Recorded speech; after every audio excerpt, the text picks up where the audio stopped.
മന്ത്രിസഭയിൽ ഇപ്പോൾ ആരാണ് ഏറ്റവും മോശം എന്നുള്ള മത്സരം നടന്നുകൊണ്ടിരിക്കുകയാണ്. പിന്നെ റിയാസ് കപ്പ് വേറെ ആർക്കും വിട്ടുകൊടുക്കത്തില്ല. പക്ഷേ റണ്ണറപ്പ് സ്ഥാനത്തേക്കോ അല്ലെങ്കിൽ മൂന്നാം സ്ഥാനത്തേക്കോ ഒക്കെ കെ ശശീന്ദ്രനെ തരും. ഇവിടെ ശ്രദ്ധിക്കേണ്ട കാര്യം BJPയുടെ അഭൂതപൂർവ്വമായിട്ടുള്ള വളർച്ചയാണ്. CPM ഏറ്റെടുത്തു കഴിഞ്ഞാൽ അവർക്ക് പ്ലേസ് ചെയ്യാവുന്ന നല്ല കാൻഡിഡേറ്റ് എന്ന് പറയുന്നത് M മെഹബൂബ്. ഭരണത്തോട് ജനങ്ങൾക്ക് ഭയങ്കര എതിർപ്പുണ്ട്. ഒരു കാരണവശാലും ഏലത്തൂർ സീറ്റ് ഇത്തവണ ഒരു കാരണവശാലും NCPക്ക് CPM വിട്ടുകൊടുക്കില്ല എന്നുള്ളത് ഒരു രാഷ്ട്രീയ യാഥാർത്ഥ്യം തന്നെയാണ്. രഞ്ജൻ ഭായ് നമസ്കാരം. നമസ്കാരം. കുറേയധികം നിയോജക മണ്ഡലങ്ങൾ ഇപ്പോൾ കഴിഞ്ഞു. ഇനിയിപ്പോൾ നമ്മുടെ ഏലത്തൂരും പിന്നെ നമ്മുടെ നിയമവും, ഇത് രണ്ടും പ്രധാനപ്പെട്ട രണ്ട് മണ്ഡലങ്ങളാണ്. എനിക്ക് തോന്നുന്നു ഏലത്തൂർ രൂപീകൃതമായിട്ട് 2008 കണ്ടാന്ന് എനിക്ക് തോന്നുന്നു. ഏലത്തൂർ നിയോജക മണ്ഡലമായിട്ട് രൂപീകൃതമായത്. ഏലത്തൂർ എന്തായിരിക്കും 2026 സംഭവിക്കാൻ പോകുന്നത്? ഏലത്തൂർ മണ്ഡലത്തെക്കുറിച്ച് പറയുമ്പം കോഴിക്കോട് ജില്ലയിൽ ഏറ്റവും കൂടുതൽ മെജോറിറ്റിക്ക് പിന്നെ ഇടതുമുന്നണി വിജയിച്ചുകൊണ്ടിരിക്കുന്ന ഒരു മണ്ഡലമാണ്. 2008 ഡീലിമിറ്റേഷൻ മണ്ഡലം പുനർനിർണ്ണയത്തിന് ശേഷം 2011 നടന്ന പിന്നെ പ്രഥമ മത്സരത്തിൽ AK ശശീന്ദ്രനാണ് അവിടെ നിന്ന് വിജയിക്കുന്നത്. 2016 21 പിന്നെ AK ശശീന്ദ്രൻ വിജയം ആവർത്തിച്ചു. പക്ഷേ ഇന്നിപ്പോൾ മന്ത്രിസഭയിൽ ഇപ്പോൾ ആരാണ് ഏറ്റവും മോശം എന്നുള്ള മത്സരം നടന്നുകൊണ്ടിരിക്കുകയാണ്. പിന്നെ റിയാസ് കപ്പ് വേറെ ആർക്കും വിട്ടുകൊടുക്കത്തില്ല. പക്ഷേ റണ്ണറപ്പ് സ്ഥാനത്തേക്കോ അല്ലെങ്കിൽ മൂന്നാം സ്ഥാനത്തേക്കോ ഒക്കെ AK ശശീന്ദ്രനെ എത്തിയിട്ടുണ്ട്. വനം വകുപ്പ് കാര്യവും ചെയ്യുന്നില്ല എന്നുള്ള ഒന്നും ഒരു ഫണ്ട് കൊടുക്കുന്നില്ല. കൊടുക്കുന്ന ഫണ്ട് പിന്നെ ശശീന്ദ്രൻ താല്പര്യമുള്ള വഴിക്ക് ഡൈവേർട്ട് ചെയ്ത് കൊണ്ടുപോകുന്നു എന്നുള്ളതാണ്. പുള്ളി ആരോഗ്യ പരിപാലനത്തിലൊക്കെ വളരെ ശ്രദ്ധേയനായ ഒരു കാര്യമാണ്. പുള്ളി 8 മുട്ട കൊണ്ടുള്ള ബുൾസയും ഓംലേറ്റും ഒക്കെ കഴിക്കുമെന്നൊക്കെയാണ് ആൾക്കാർ, അദ്ദേഹത്തിൻ്റെ കൂടെ പ്രവർത്തിക്കുന്ന ആൾക്കാരൊക്കെ സ്വകാര്യമായിട്ട് പറയാറ്. താറാവും കോഴിയും മാറി മാറി കഴിക്കും എന്ന് പറയുന്നത്. പക്ഷേ ഈ മുട്ട കഴിച്ചുകൊണ്ടുള്ള ചില കുഴപ്പങ്ങളുണ്ട്. അങ്ങനെയാണ് മുട്ട കഴിച്ചിട്ട് ഈ മുട്ടയിൽ നിന്ന് കിട്ടുന്ന ചില സംഭവങ്ങളൊക്കെ ഉണ്ടല്ലോ. ഇപ്പോൾ ഈ പണ്ട് കാലത്ത് നമ്മുടെ നാട്ടിലൊക്കെ ഈ നാട്ടുമ്പുറത്ത് ഇപ്പം എല്ലാം കൃത്രിമ ബീജമാണല്ലോ പശുക്കൾക്കൊക്കെ കൊടുക്കുന്നത്. അന്നത്തെ കാലത്ത് ഈ കാളയെ കൊണ്ട് ചവിട്ടിക്കുക ചെയ്യുക.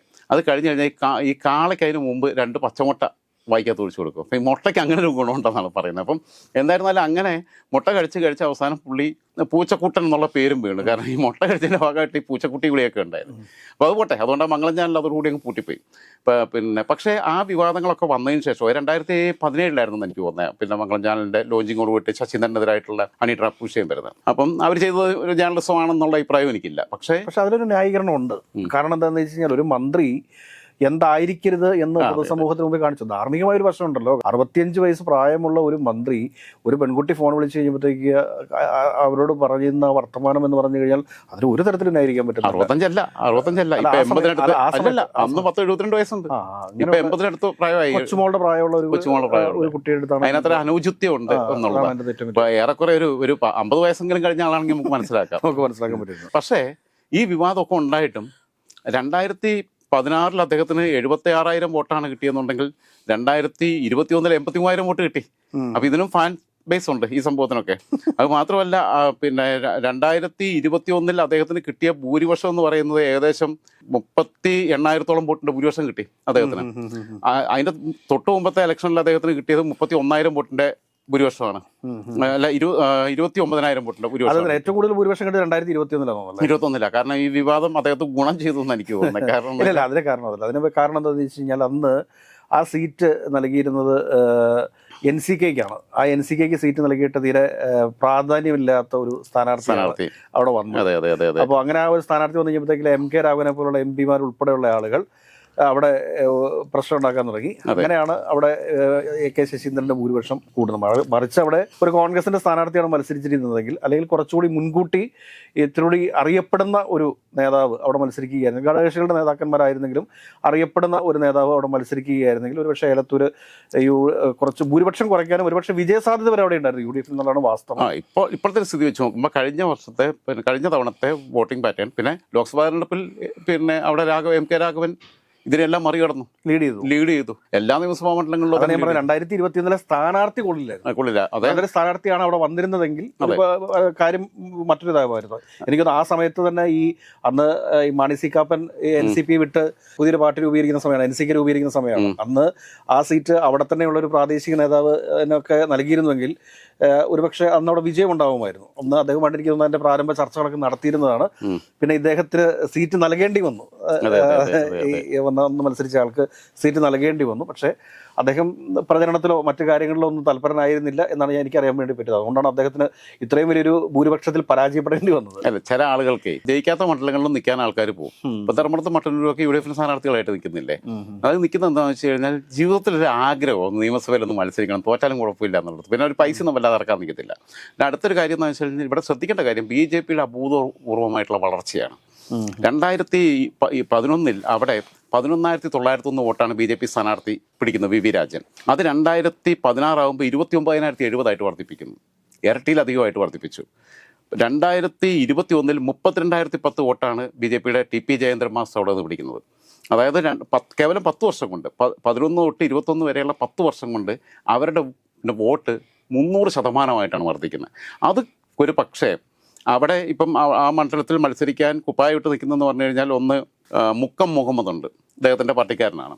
അദ്ദേഹത്തിന്റെ പുള്ളി അവിടെ മണ്ഡലത്തിൽ ഇങ്ങനെ കേന്ദ്രീകരിച്ചിരിക്കുന്നുണ്ട്. പക്ഷേ NCP കാരനാണ്. NCPക്കകത്ത് ഇവര് പവാറിന്റെ പക്ഷത്ത് തന്നെയാണല്ലോ നിൽക്കുന്നത്. മറ്റൊരപ്പുറത്തോട്ട് പോയെങ്കിലും നമ്മുടെ പ്രഫുൽ പട്ടേലൊക്കെ അപ്പുറത്ത് പോയെങ്കിലും അജിത് പവാറൊക്കെ പോയെങ്കിലും അപ്പം ഇവരിപ്പുറത്ത് തന്നെയാണ് നിൽക്കുന്നത്. ഇവിടെ ഇപ്പുറത്ത് നിന്നാലേ LDF നിൽക്കാൻ പറ്റുള്ളൂ എന്നുള്ളത്. പക്ഷേ ഈ മുക്കം മുഹമ്മദ് ഒക്കെ നിന്ന് കഴിഞ്ഞാൽ റിസൾട്ട് എങ്ങനെയാവും എന്നുള്ള കാര്യത്തിൽ എനിക്ക് സംശയമുണ്ട്. കാരണം എന്താ വെച്ചാൽ അപ്പോൾ കുറച്ചുകൂടെ ഇവർക്ക് കിട്ടിക്കൊണ്ടിരിക്കുന്ന ഹൈന്ദവ വോട്ടുകൾ അപ്പുറത്തേക്ക് പോകാൻ സാധ്യതയുണ്ട് BJP. എനിക്കിതിനകത്ത് തോന്നുന്ന കാര്യം എന്താ വെച്ചാൽ അടുത്ത പ്രാവശ്യം ഏലത്തൂർ മണ്ഡലം ഒരു കാരണവശാലും NCPക്ക് വിട്ടുകൊടുക്കാൻ യാതൊരുവിധ സാഹചര്യങ്ങളും ഇല്ല. അത് ആ മണ്ഡലം CPM ഏറ്റെടുക്കാൻ തന്നെയാണ് സാധ്യത എന്നാണ് എനിക്ക് തോന്നുന്നത്. സാധ്യത ഞാനും അങ്ങനെ മനസ്സിലാക്കുന്നത്. കാരണം കുട്ടനാട് എന്നുള്ള തോമസ് കെ തോമസിന് 2 വർഷം കഴിയുമ്പോൾ മന്ത്രിസ്ഥാനം മാറേണ്ടതാണ്. പക്ഷേ AK ശശീന്ദ്രനെ മാറ്റാൻ പിണറായി വിജയൻ തയ്യാറല്ല. അങ്ങനെ അതിനകത്തുള്ള അമർഷമൊക്കെ NCPക്കകത്തുണ്ട്. അപ്പം പിന്നെ ഒരു പക്ഷേ നമ്മളറിയാത്തൊരു ഡീലൊക്കെ നടന്നിട്ടുണ്ടാവും. തോമസ് കെ തോമസിനോട് 3ാം ടൈം LDF വരികയാണെങ്കിൽ കുട്ടനാട് അദ്ദേഹം ജയിക്കുകയും ചെയ്യുകയാണെങ്കിൽ മന്ത്രിയാക്കാം, ശശീന്ദ്രനെ എതിരോടിയിട്ട് പിന്നെ മത്സരരംഗത്ത് മാറ്റാമെന്നൊക്കെ പറഞ്ഞിട്ടുണ്ടാവും. പക്ഷേ ശശീന്ദ്രന് ഇപ്പോഴും പുള്ളിക്ക് മന്ത്രിയോ MLA ഒക്കെ ആയിട്ടിരിക്കുമ്പം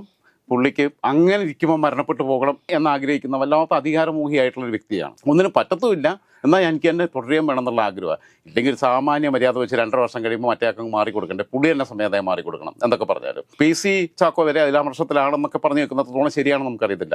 ഇനി 2 സാധ്യതകളുണ്ട്. ഒന്ന് CPM ആ സീറ്റ് ഏറ്റെടുക്കുക. CPM ഏറ്റെടുത്ത് കഴിഞ്ഞാൽ അവർക്ക് പ്ലേസ് ചെയ്യാവുന്ന നല്ലൊരു കാൻഡിഡേറ്റ് എന്ന് പറയുന്നത് M മെഹബൂബ്. ഇപ്പോൾ കോഴിക്കോട് CPMന്റെ ജില്ലാ സെക്രട്ടറി ആയിട്ടുള്ള M മെഹബൂബ് അദ്ദേഹം നിന്ന് കഴിഞ്ഞാൽ, കാരണം അവിടെ CPMന്റെ വോട്ട് കൊണ്ട് അല്ലാതെ NCPയുടെ വോട്ടൊന്നും അവിടെ ഇല്ല. CPMന്റെ വോട്ട് കൊണ്ട് അവർ NCP അവിടെ ഇല്ലല്ലോ.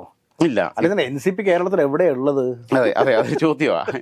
പിന്നെയും കുട്ടനാട് എനിക്ക് തോന്നുന്നത് ഈ കുവൈറ്റ് ചാണ്ടിക്ക് തോമസ് കെ തോമസിന്റെ സ്വന്തമായ വോട്ട് ബാങ്ക് ഉണ്ടായിരുന്നു.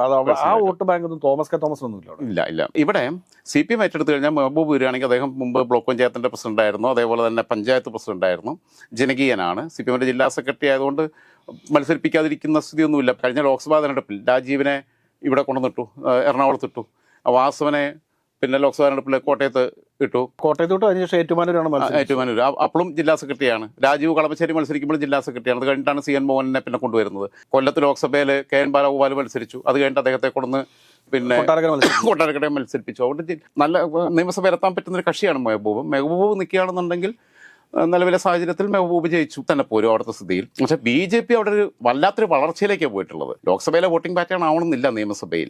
ലോക്സഭയിൽ BJPയുടെ വോട്ടുകൾ പോലും ചിലപ്പം അപ്പുറത്ത് പോയിട്ടുണ്ടാവും. കണ്ണൂർ മണ്ഡലത്തിലും വടകര മണ്ഡലത്തിലും കോഴിക്കോട് മണ്ഡലത്തിലും ഒക്കെ BJPയുടെ വോട്ടുകൾ, BJPയുടെ കേഡർ വോട്ടുകളല്ല, അവരൊരിക്കലും കോൺഗ്രസിന് വോട്ട് ചെയ്യത്തില്ല. കാരണം കേന്ദ്രം BJPക്ക് തന്നെ തുടരുന്നുള്ളത്. പക്ഷേ ഈ അക്രമ രാഷ്ട്രീയം കൊണ്ടും ഗുണ്ടായിസം കൊണ്ടും ഭരണത്തോടുള്ള പ്രതിഷേധം കൊണ്ടും സ്ത്രീകൾ ഉൾപ്പെടെയുള്ളവർ പാർട്ടി പറഞ്ഞാൽ നിൽക്കാത്ത വോട്ടുകൾ അവർ ഈ പ്രതിഷേധം ബാലറ്റിലൂടെ പ്രകടിപ്പിച്ചു എന്ന് ഞാൻ മനസ്സിലാക്കുന്നത്. കാരണം അതാണ് സംഭവിച്ചിട്ടുള്ളത്. ഇപ്പോൾ വടകരയാണെങ്കിലും കണ്ണൂരാണെങ്കിലും ഒന്നും BJPക്ക് കിട്ടിയ വോട്ടല്ല യഥാർത്ഥത്തിലുള്ള വോട്ട്. അപ്പോൾ അത് CPMത്തിനോടുള്ള എതിർപ്പാണ്.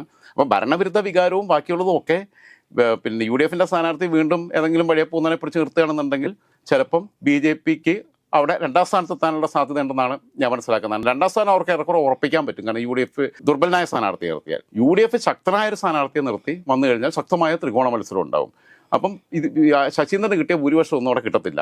CPM വിജയിച്ചാൽ തന്നെ ചിലപ്പം വിജയം പിന്നെ ഫോട്ടോ ഫിനിഷിലൂടെ ആവുന്ന സ്ഥിതി വരെ ഉണ്ടാവാൻ സാധ്യതയുണ്ട്. കാരണം സ്ഥിതി എന്ന് പറഞ്ഞു കഴിഞ്ഞാൽ ഈ ഭരണത്തോട് ജനങ്ങൾക്ക് ഭയങ്കര എതിർപ്പുണ്ട്. അപ്പുറത്ത് BJP ഒരു A ക്ലാസ് മണ്ഡലമായിട്ട് കാണാവുന്ന മണ്ഡലമാണ് കോഴിക്കോട് ജില്ലയ്ക്കകത്ത് ഈ മണ്ഡലം എന്ന് പറയുന്നത്. അങ്ങനെ സാധ്യതയുണ്ട്. കാരണം 30,000 മേലെ വോട്ടെന്ന് പറഞ്ഞാൽ A ക്ലാസ് മണ്ഡലമാണ് അങ്ങനെ വരുമ്പോൾ. അപ്പോൾ അങ്ങനെ ഒരു സാധ്യതയുണ്ട്. സ്ഥാനാർത്ഥികളുടെ നിർണ്ണയത്തിന് ശേഷം മാത്രമേ നമുക്ക് കൃത്യമായിട്ടൊരു പിക്ചർ പറയാൻ പറ്റുള്ളൂ. മിക്കവാറും ഞാൻ മനസ്സിലാക്കുന്നത് സിബി നേരത്തെ പറഞ്ഞതുപോലെ തന്നെ CPM ആ സീറ്റ് ഏറ്റെടുക്കും. ഇനി പറയാൻ പറ്റത്തില്ല PC ചാക്കോ എങ്ങാനും വന്നിട്ട് ഞാൻ മത്സരിക്കാം എന്ന് പറഞ്ഞു കഴിഞ്ഞാൽ തള്ളിക്കളയാൻ പറ്റില്ല. അതിനകത്തുള്ള രാഷ്ട്രീയ സാഹചര്യം എന്താ വെച്ചാൽ PC ചാക്കോ എറണാകുളം, കോട്ടയം, തൃശ്ശൂർ, ഇടുക്കി ഈ 4 നിയോജകങ്ങൾ ഏറ്റവും അങ്ങേറ്റത്തേക്ക് പോയി കഴിഞ്ഞാൽ പത്തനംതിട്ടയിലൊന്നും ഒരു സീറ്റും എനിക്ക് തോന്നുന്നില്ല LDF വിട്ടു കൊടുക്കാനായിട്ടില്ല. പക്ഷേ ഈ 4 ജില്ലകളിലെ ഏതെങ്കിലും ഒരു സീറ്റ്, എറണാകുളം ജില്ലയിലാണ് LDFന് ഏറ്റവും കൂടുതൽ സീറ്റുകൾ ഒഴിവുള്ളത്. അപ്പോൾ എറണാകുളം ജില്ലയിലെ ഏതെങ്കിലും ഒരു സീറ്റിലൊക്കെ PC ചാക്കോ മത്സരിക്കാനുള്ള സാധ്യതയുള്ളൂ. മറിച്ച് ഒരു കാരണവശാലും ഏലത്തൂർ സീറ്റ് ഇത്തവണ ഒരു കാരണവശാലും NCPക്ക് CPM വിട്ടുകൊടുക്കില്ല എന്നുള്ളത് ഒരു രാഷ്ട്രീയ യാഥാർത്ഥ്യം തന്നെയാണ് എന്ന് വേണം നമ്മൾ പറഞ്ഞു വയ്ക്കാനായിട്ട്.